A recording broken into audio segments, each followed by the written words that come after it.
9 razões por que devemos perdoar. 9 razões por que devemos perdoar. Quando o pastor me falou que esse culto era o culto denominado Volta para Casa,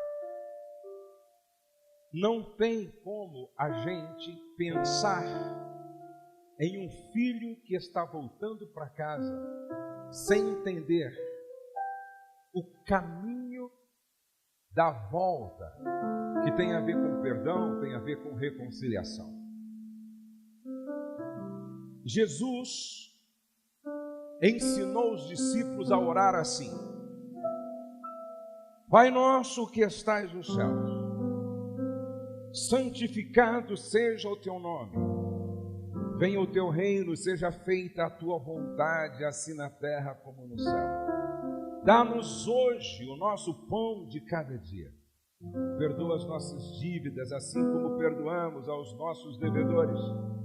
E não nos deixes cair em tentação, mas livra-nos do mal, porque teu é o reino, o poder e a glória para sempre. Amém. Pois se perdoarem as ofensas uns aos outros, o Pai Celestial também lhes perdoará. Mas se não perdoarem uns aos outros, o Pai Celestial não lhes perdoará as ofensas. O perdão é uma verdade, é uma mensagem tão imprescindível, tão necessária, que Jesus inclui na oração dominical, na oração do Pai Nosso. Ele fala sobre o pão nosso, ele fala sobre o perdão, ele fala sobre a proteção nossa, ele fala sobre o Pai Nosso. E tão importante quanto o Pai Nosso, o pão nosso, é o perdão nosso. E eu acho que é muito pertinente eu ler para você um texto lindo que eu transcrevi, que diz assim, olha: quase escondida num canto remoto de um cemitério de Nova York, há uma pequena lápide sepulcral, fustigada por muitos anos de vento e chuva. Aquela lápide não estampa nenhum nome, nem há qualquer data. A única gravação gasta pelo tempo é uma palavra solitária que representa a grandiosidade da graça: perdoado. A criatura sem nome daquela sepultura não alcança nenhum monumento, nenhum obelisco, nenhum mausoléu de mármore, nenhuma placa de mármore que estivesse registrados em relevo, feitos brilhantes, objetivos esplêndidos alcançados ou batalhas heróicas vencidas. Mas acaso pode haver epitáfio mais glorioso? Nada além de uma certeza imutável: perdoado. Alguém encontrou a majestade da misericórdia de Deus. O perdão é mais que a remissão da penalidade, significa a restauração da comunhão interrompida. O perdão é a manifestação concreta da graça de Deus em benefício do indigno. É a justiça de Deus produzindo satisfação para a rebeldia humana. A virtude central do cristianismo é o poder do perdão, e sua maior equivalência está fundamentada na atitude de como recebê-lo. A nossa igreja leva o nome de Família Debaixo da Graça. Se você não sabe, nós temos uma casa de restauração de casamentos, aonde uma vez por mês nós recebemos de 30 a 35 casais que chegam com o casamento destruído na UTI conjugal para serem restaurados. Essa casa foi inaugurada em 23 de março de 2013 e de lá para cá nós já atendemos 1.163 casais. Todos os casais que foram atendidos, na sua maioria, tem problema na área do perdão. Não entenderam ainda a mensagem do perdão. Existe alguma pendência, muitas vezes de 20 anos, 10 anos, 5 anos, porque ou ele ou ela não entenderam ainda a mensagem do perdão.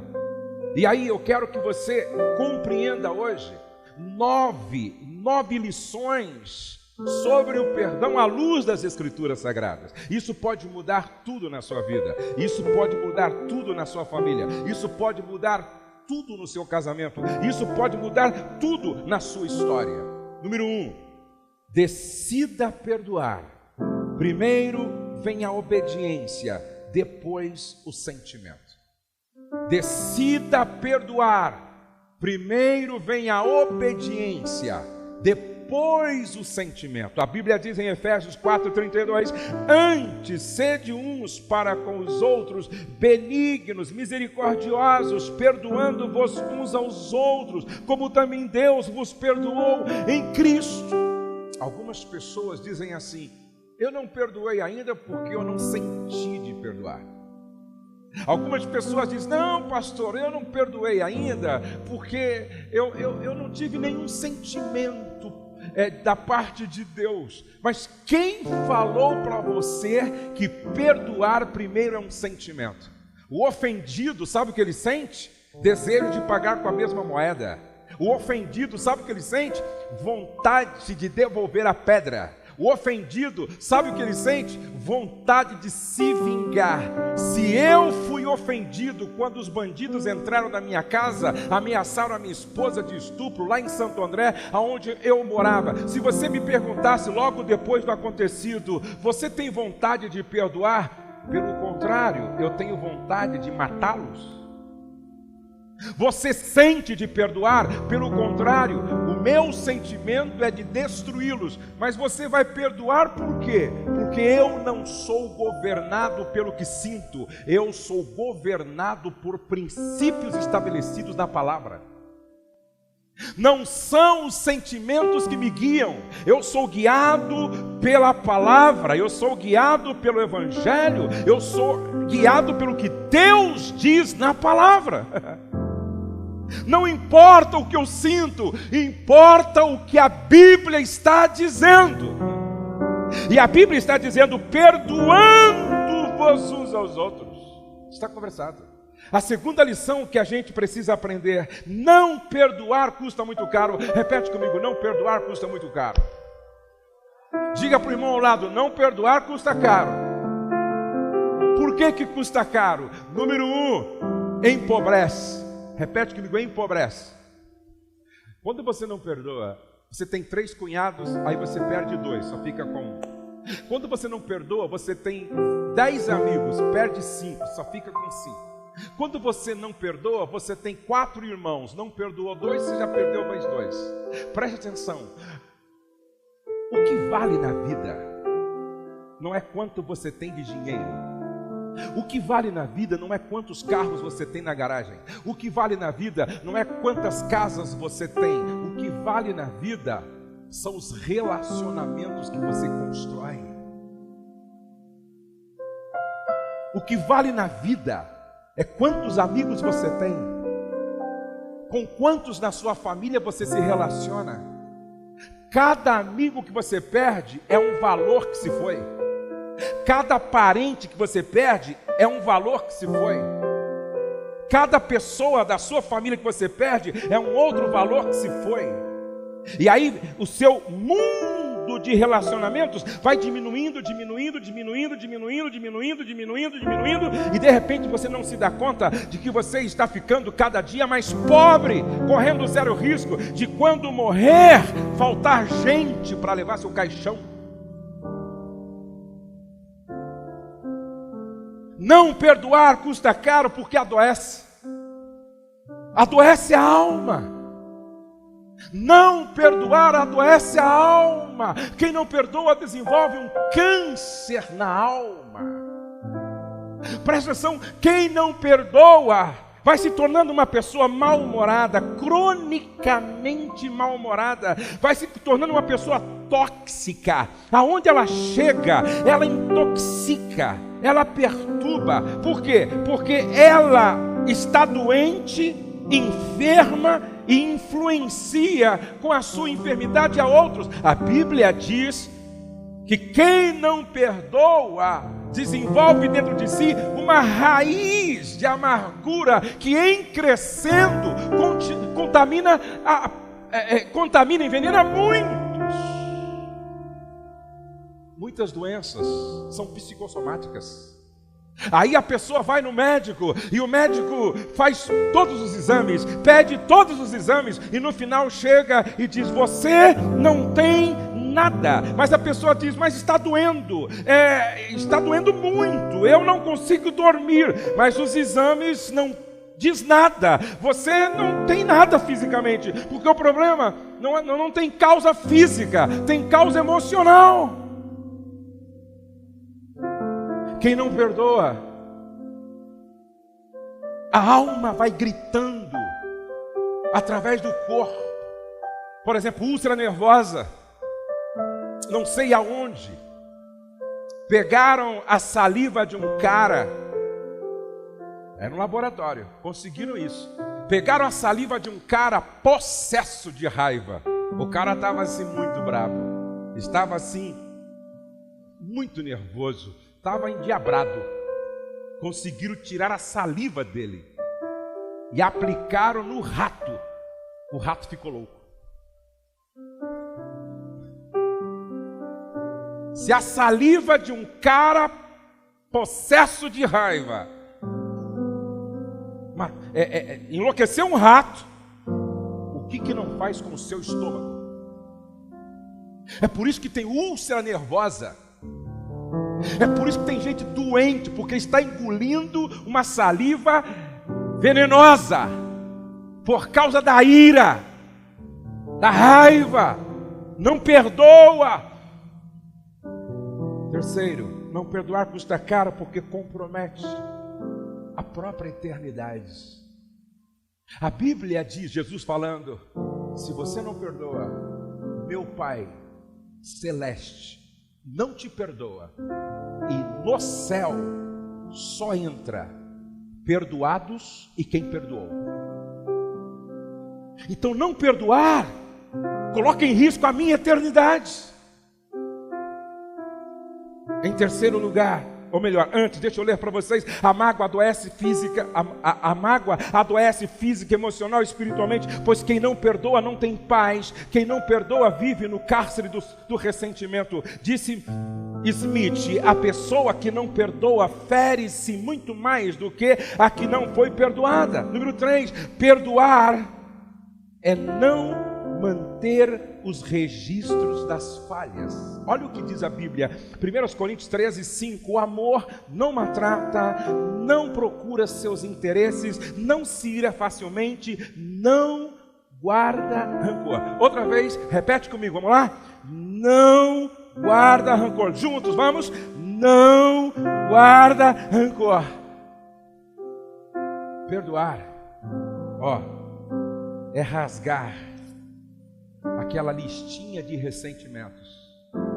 Perdoar é rasgar aquela lista de ressentimentos. No amor, ninguém guarda rancor. Você conhece pessoas que aonde para conta a sua história de mágoa? Conhece? Pessoas que aonde para conta a sua história de mágoa. Aonde para, conta a sua história de mágoa. Vai almoçar, conta a sua história de mágoa. Vai jantar, conta a sua história de mágoa. Vai tomar um café, conta a sua história de mágoa. Viaja para outro estado, leva a historinha consigo. Perdoar é não manter os registros das falhas. Olhe para cá. A Bíblia diz que quando nós somos perdoados por Deus, Ele lança os nossos pecados no mar do esquecimento. Querem ver? Ontem você pecou e se prostrou diante de Deus ontem mesmo e disse: Senhor, eu menti. Senhor, eu fui injusto. Senhor, eu pequei, me perdoa, me perdoa, me perdoa. Ontem. Aí hoje, à tarde, você entrou no quarto e dobrou o joelho, disse: Senhor, eu não consegui dormir essa noite direito, porque eu estou muito preocupado com o que eu fiz ontem. Lembra, Senhor, o que eu fiz ontem? Deus diz para você: o quê? O que você fez ontem? O senhor não lembra que ontem eu menti, não? O senhor não lembra que ontem eu não fui justo? Não. O senhor não lembra que ontem eu pequei? Não. Como assim? É porque quando eu perdoo, eu lanço os seus pecados no mar do esquecimento. E o Espírito Santo ainda coloca uma plaquinha lá: é proibido pescar aqui. Repete comigo: perdoar é nunca mais contar essa história de mágoa. Em quarto lugar, um coração perdoador faz de você um facilitador. Repete comigo: um coração perdoador faz de mim um facilitador. A Bíblia diz em 1 Coríntios 13, versos 7 e 8: o amor tudo sofre pelo outro. O amor tudo crê em favor do outro. O amor tudo espera em função do outro. O amor tudo suporta pensando no outro. O amor nunca falha. Eu gosto disso. Tudo fica mais fácil, facilitador, quando a gente tem um coração perdoador. Presta atenção. Toda pessoa chata tem um coração que não perdoa. Presta atenção. Toda pessoa chata, ranheta, insuportável, mala sem alça, com a rodinha quebrada, toda pessoa chata tem dificuldade para perdoar. Porque quem perdoa não é chato, irmão. Quem perdoa é gente boa. Quem perdoa é legal. Quem perdoa, a companhia é prazerosa. Quem perdoa facilita. Quem perdoa não se coloca na posição de alguém que é perfeito e nunca erra. Toda pessoa facilitadora é porque entendeu a graça, e a graça tem a ver com o que vem aí, ó. Paciência e perdão são irmãos gêmeos. Paciência e perdão são irmãos gêmeos. O amor é paciente, o amor é bondoso. Repete comigo: o amor é paciente, porque perdoa.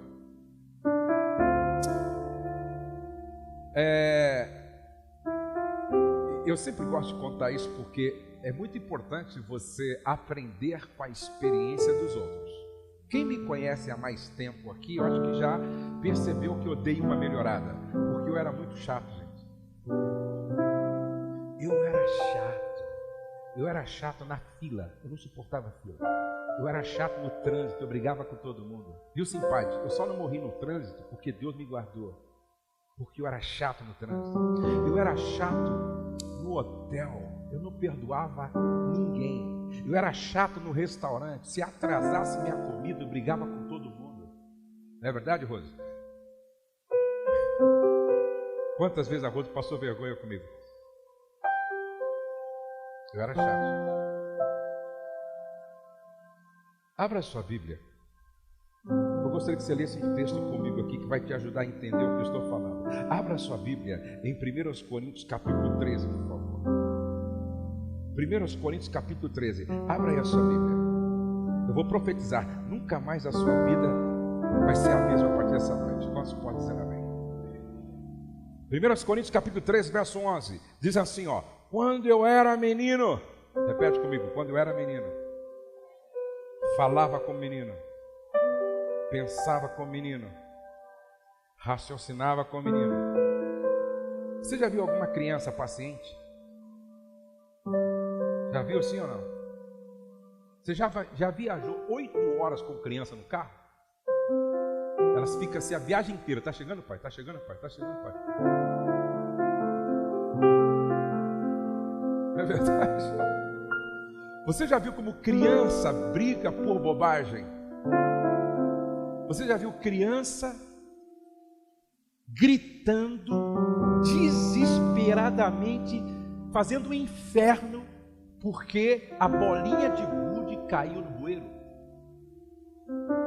Porque 10 centavos caiu no bueiro. Você já viu como criança briga por causa de bala? Você já viu como criança briga por causa de chocolates? Você já viu como criança, você dá para a criança uma calça jeans que custou uma nota, ela troca por um carrinho que custou 10 reais. Eu me lembro que eu trazia presentes quando viajava para fora para o Douglas, ele era pequeno, a Letícia também, e às vezes o presente caro que a gente trazia, eles trocavam por uma bobeirinha assim que nós tínhamos pago $1, coisa de criança. E tem adulto agindo assim em casa, tem marido agindo assim em casa, tem esposa agindo assim em casa, tem filho marmanjo agindo assim em casa, brigando por causa de bala, brigando por causa de 50 centavos, brigando por causa da bolinha de gude que caiu no bueiro, brigando por causa de um botão que faltou na camisa, brigando por bobagem. Quando eu era menino, falava como menino, pensava como menino e raciocinava como menino, disse Paulo.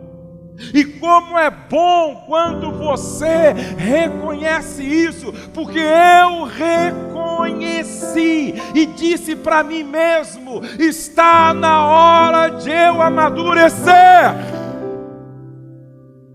Está na hora de eu ter um outro comportamento. Até quando a gente vai chorar por causa de mamadeiras emocionais? Até quando nós vamos brigar por causa de chupetas emocionais? Será que não está na hora de a gente crescer, amadurecer, ir para um outro nível, ir para uma outra fase, mudar de estação? Olha o que Paulo diz agora. Mas antes, volta aí, você está com o texto aberto? Volta aí para o verso de número 4. Olha como Paulo se via, quando ele diz: quando eu era menino. Verso 4, por favor. Quando eu era menino, eu não tinha paciência. Quando eu era menino, eu não era bondoso. Quando eu era menino, eu tinha inveja de todo mundo. Quando eu era menino, eu vivia me vangloriando, me orgulhando. Quando eu era menino, eu maltratava minha mulher, maltratava meus filhos, maltratava meus amigos, maltratava meus vizinhos, maltratava meus colaboradores. Quando eu era menino, só procurava os meus interesses. Quando eu era menino, eu explodia de raiva facilmente, eu guardava rancor. Quando eu era menino, eu me alegrava com a injustiça, não tinha compromisso com a verdade, não sofria pelo outro, não cria na possibilidade de mudança na vida do outro, não tinha paciência para esperar pelo outro, não suportava nada por amor ao outro. Mas aí Paulo diz assim: verso 11, quando me tornei homem, repete comigo, quando cresci, quando amadureci, deixei para trás as coisas de menino. Aí, volta lá, verso 4, porque ele está dizendo assim: agora eu entendo, o amor é paciente, o amor é bondoso, não inveja, não se vangloria, não se orgulha, não maltrata, não procura seus interesses, não se ira facilmente, não guarda rancor, perdoa, não tem lista de ressentimentos, perdoa, não se vinga, perdoa. O amor não se alegra com a injustiça, mas se alegra com a verdade. Agora tudo sofro em favor do outro. Agora eu creio na mudança do outro. Agora eu sei esperar em favor do outro. Agora eu suporto o que for necessário pelo outro. Isso aqui é maturidade. Por isso que paciência e perdão são irmãos gêmeos. Irmãos gêmeos. Pastor, o que o senhor faz na fila agora? Eu entendo que a espera serve para aprender, porque essa é a pedagogia divina. Quando Deus me coloca na fila para esperar, é porque é um tempo para aprender.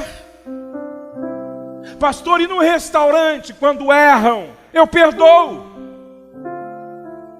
E quando erram com você dentro da sua casa, eu perdoo.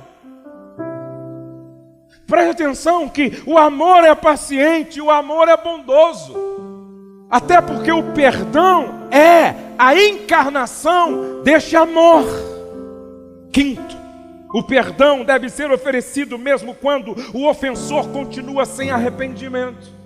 Como perdoar minha sogra? Ela nunca se arrependeu. Como perdoar meu sogro? Ele nunca se arrependeu. Como perdoar minha tia? Ela nunca se arrependeu. Como perdoar a ex-noiva? Nunca se arrependeu. Como perdoar o ex-noivo? Nunca se arrependeu. Como perdoar meu patrão? Ele nunca se arrependeu. Mas quem falou para você que a liberação do teu perdão depende do arrependimento do outro? Jesus está na cruz. E os soldados romanos o prenderam. Ele foi julgado injustamente. Colocaram sobre a sua cabeça uma coroa de espinho. Pregaram-no na cruz. Cuspiram nele. Furaram o seu lado. Eles se arrependeram? Não.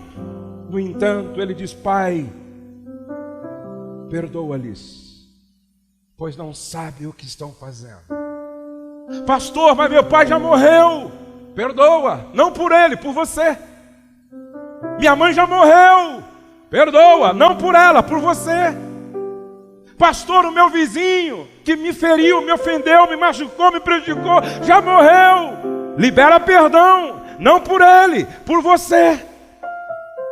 Porque perdoar é libertar o outro para chegar em casa e descobrir que o prisioneiro era você. Sexto, a qualidade da sua vida conjugal e familiar depende do quanto você está disposto a perdoar. A Bíblia diz: suportando-vos uns aos outros e perdoando-vos uns aos outros, se algum tiver queixa com o outro, assim como Cristo vos perdoou, assim fazei também vós. A mágoa é a ira congelada. Há pessoas que não explodem diante das tensões da vida e dos conflitos de relacionamentos, mas armazenam os ressentimentos no porão da memória. Com o tempo, vai nascendo dentro do coração uma raiz de amargura, e esses sentimentos nocivos azedam a alma, perturbando a pessoa que nutre a mágoa e acaba contaminando quem está à volta. A mágoa é a ausência do perdão. A Bíblia diz em Mateus 18, 32 ao 35, na parábola daquele homem que devia tanto e foi perdoado e quis cobrar o que devia pouco, não o perdoou, e aí Deus cancela um perdão que havia sido liberado. Então o seu Senhor, chamando a sua presença, disse-lhe: servo malvado. Sempre que Deus olha para um filho que não perdoa, o chama de servo malvado. Servo malvado. Perdoei-te toda aquela dívida porque me pediste, suplicaste. Não devias tu igualmente ter compaixão do teu companheiro, como eu também tive misericórdia de ti? Indignado, seu senhor o entregou aos atormentadores, até que pagasse tudo o que lhe devia. Assim vos fará também meu Pai Celestial, se de coração não perdoardes cada um a seu irmão as suas ofensas. 7. Qual deve ser a medida do nosso perdão? Essa é uma pergunta interessante. Pastor, foi muito dinheiro que eu perdi. Até onde eu devo perdoar? Pastor, eu sofri uma traição. Até onde eu devo perdoar? Pastor, mataram meu filho. Até onde eu devo perdoar? Esses dias alguém me disse, está vendo aquelas duas meninas? O pai matou a mãe na frente delas. Até onde eu devo perdoar? Pastor, foi um estupro. Até onde eu devo perdoar? Qual é o limite do perdão? Você deve perdoar na mesma proporção que você foi perdoado por Deus. A Bíblia diz, como também Deus vos perdoou em Cristo. Qual foi o tamanho do perdão de Deus liberado sobre você? A Bíblia diz que a nossa justiça para Deus é como trapos de imundícia. A Bíblia diz que Jesus foi para a cruz, e a cruz não era dele, a cruz era minha. A cruz não era dele, a cruz era tua. A Bíblia diz que ele se fez maldito por nós. Quando no Getsêmani Jesus chora, e o seu suor se transforma em gotas de sangue, ele não chora porque sentiu a dor dos pregos, ele chora porque sentiu o peso dos teus pecados, dos meus pecados, dos nossos pecados. E essa dor foi tão intensa que o suor se tornou sangue. Esse era o tamanho da sua dívida. Esse era o tamanho da minha culpa. E ele diz: Tetelestai, Pai, está pago. Se o Josué crer, ele não deve mais nada. Se a Maria crer, ela não deve mais nada. Se o João crer, ele não deve mais nada. Eu paguei o que era para eles pagar, e seria impossível ser pago. Eu paguei. Está pago. Era impagável. Eu paguei. Eles não conseguiriam. Eu paguei. Se eles crerem, eles não devem mais nada, e o céu será a morada eterna deles. Quem foi perdoado muito por Deus, levante a mão. Quem foi perdoado muito, bem alto assim. Esse é o tamanho do perdão que você tem que liberar. Não importa a ofensa, não foi maior do que aquela que Deus te perdoou. Não importa a agressão, não foi maior do que aquela que Deus te perdoou. Não importa o tamanho do prejuízo que você teve, não foi maior do que o prejuízo que nós demos para Deus. Para Deus custou a vida do seu próprio filho. Por isso, quando você diz não perdoo, você está se colocando estupidamente acima de Deus. Quando você diz não perdoo, ignorantemente você está colocando acima de Deus. Perdoar na mesma proporção que você foi perdoado por Deus, como também Deus vos perdoou em Cristo. O perdão de Deus é o padrão para o perdão humano. Por isso, como pode um ladrão, assassino, quem sabe estuprador,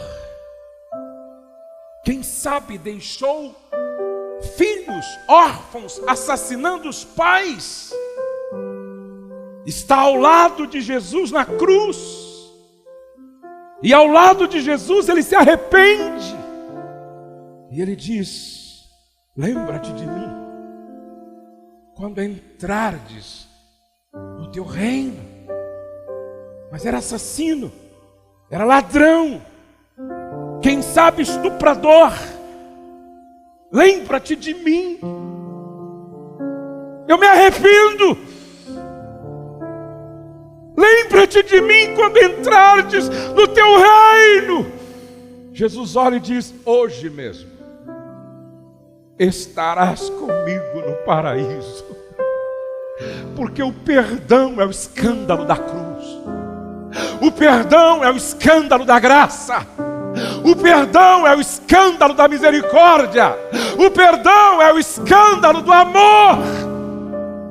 Não queira compreender o perdão pela lógica, não queira compreender o perdão pela ótica humana, não queira compreender o perdão a partir da sua visão carnal. O perdão se compreende olhando para a cruz. O perdão é a mensagem da cruz.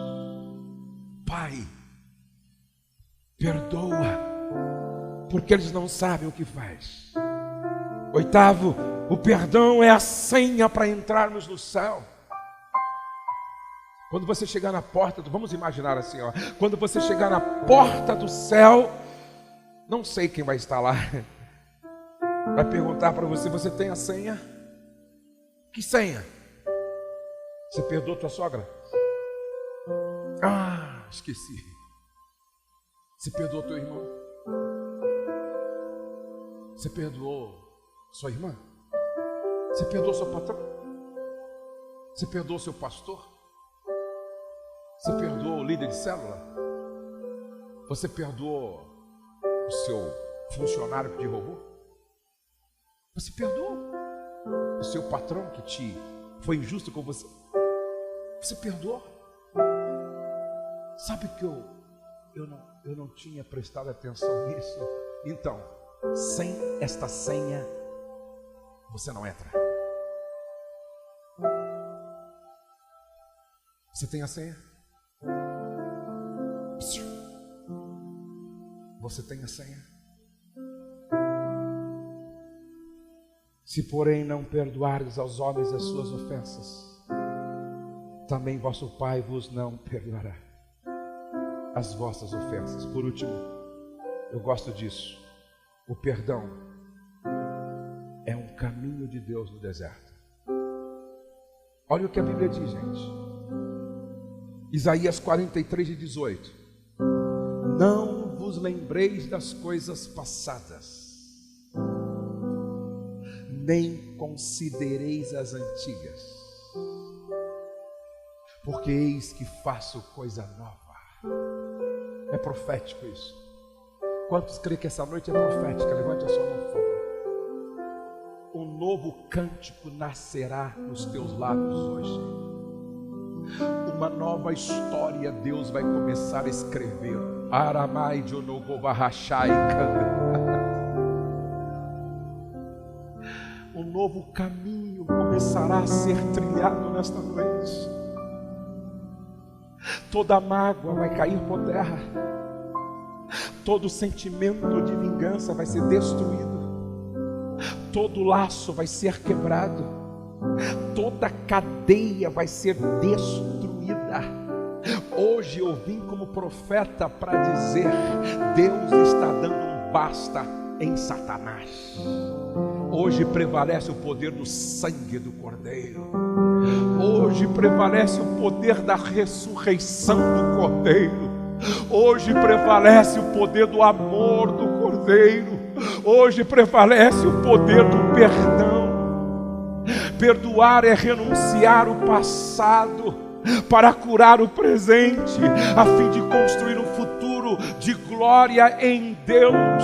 Preste atenção: eis que faço coisa nova, não vos lembreis das coisas passadas, nem considereis as antigas.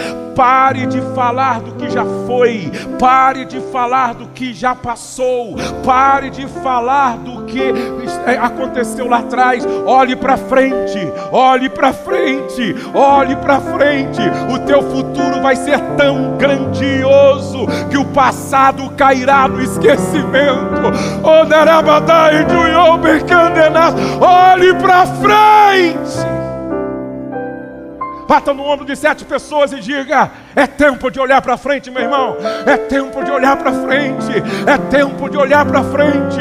É tempo de olhar para frente. Olha, o para-brisa do seu carro é maior do que o retrovisor. Olhe para frente. Olhe para frente. É um tempo novo. É uma nova história. É um novo andar na presença de Deus e dos homens. Olhe para frente. A parábola do filho pródigo só é encantadora porque o tema central dela é o perdão. A parábola do filho pródigo só é extraordinária porque o centro da parábola é a graça, é a misericórdia, é a compaixão, é o amor do eterno Pai. Se você quer entender o que é amor, graça e perdão, leia 1, leia 2, leia 3, leia 4, leia 20 vezes a parábola do filho pródigo. A parábola do filho pródigo fala de um pai que foi ferido, de um pai que foi ofendido, de um pai que foi preterido, de um pai que foi esquecido, de um pai que foi abandonado. Mas esse pai que foi abandonado, esquecido, preterido, nunca fechou a porta da reconciliação para o filho que o feriu. E quando o filho volta, e o pai o vê voltando, ele não se vinga, jogando no rosto dele, dizendo: não te falei, seu idiota? Não te falei? Não. Esse não é o nosso pai. O nosso pai é amor. E por ser amor, sempre age de forma graciosa, nos tratando da forma como nós não merecemos, nos tratando da forma como ele nem espera ser tratado. Quando o filho volta, ele começa o pedido que havia ensaiado: Pai, pequei contra o céu e perante ti, já não sou digno de ser chamado teu filho, trata-me como dos teus trabalhadores. Antes que ele termine esse discurso ensaiado, a Bíblia diz que o pai o abraçou, o beijou.